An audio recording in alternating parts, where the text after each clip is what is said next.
Hello guys, welcome back to my channel where we have lots to talk about as it is the final day of the season, so let's get into it.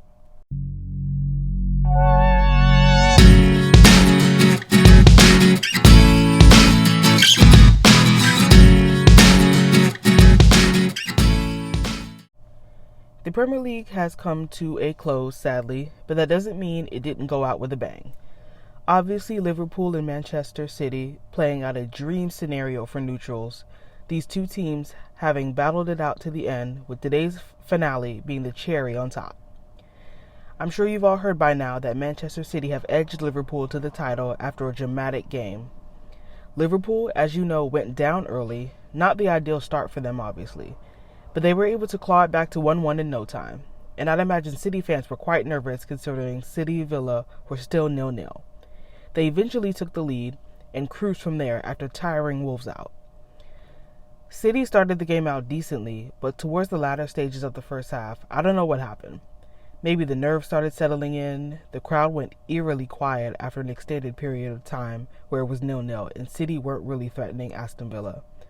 I've got to say, as I was watching, I became nervous. I was thinking, what's going to happen next? You can see mistakes start to creep into the players. Foden, De Bruyne, Rodri. You could see it just wasn't clicking. 2-0 down by the 70th minute. City looked down and out, to be honest. At that moment, I started thinking about their defeat in the Champions League. Could it happen again? They had their foot in the door just before being rudely shut out. I thought, surely not again. But then comes the hero, Ilkay Gundogan, to save the day, giving the team an extra lift, injecting some life into a team that looked dead and buried. I've got to say, what an effort by that team to come back into the game. By the time they went 2-0 down, I saw a couple of people leaving the stadium thinking that Liverpool had just been handed the title. But history just had to repeat itself. I think a lot of people question the mentality of Manchester City, especially after the Champions League exit. Lots of people thought that the wheels would come off. Champions League aside, you can't deny the mentality this team has to win the Premier League. And I think the Champions League will come. But the consistency needed over 38 games, the fight, the intensity, and the grit is something a little different than the Champions League. And I'm not saying the Champions League isn't a different beast all on its own. What I'm saying is the Premier League is a little different. It just takes something just a little different to win than the Champions League. But anyway, congratulations to Manchester City, and have a night. A little note on the other end of the table.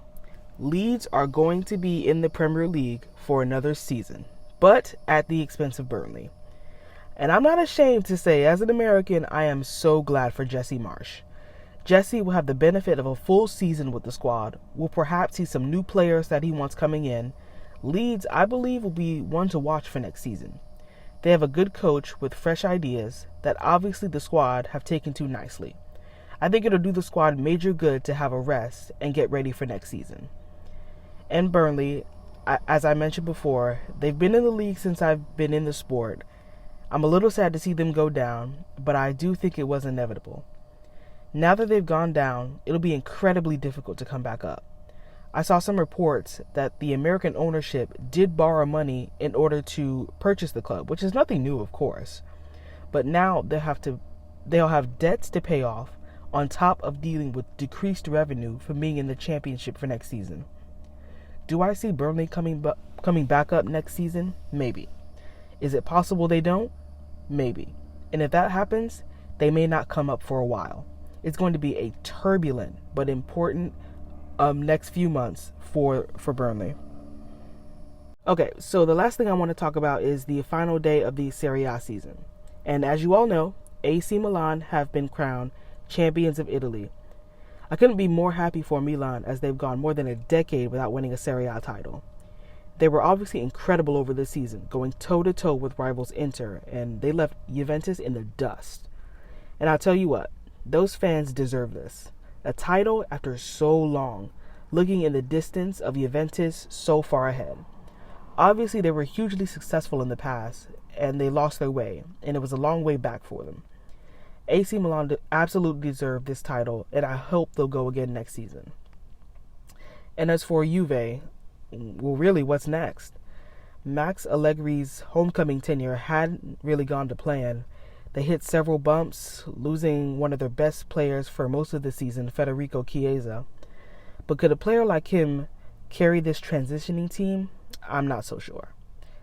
Will they stick with Allegri for next season? I know there hasn't really been talk of firing him just yet, but if they start next season in the manner that they ended this season, there may be questions that have to be asked. Like I mentioned before, they are in transition. It's a new era in Serie A. The teams are competing against Juventus again, which is great to see. The players are the best they've been for a great while now, so it'll be interesting to see what's the approach for next season. And one of the big talking points as well is that they're going to lose Chiellini, a real rock for them at the back for 17 years. Where will he go? Nothing is for certain, but news is saying that he's eyeing up LAFC in MLS. We can speculate about this and speculate about that, but that is something to watch out for. And Paulo Dybala is also on his way out. It's an interesting one because there's not a lot of news coming out on where he'll end up. He's a good player, so I think he'll definitely land a club, but it's just a matter of which one is the right for him. Overall, a great ending to the football season. If this is what football has to offer for next season, bring it on. Thanks for joining me at Plain and Simple. Leave a like and subscribe.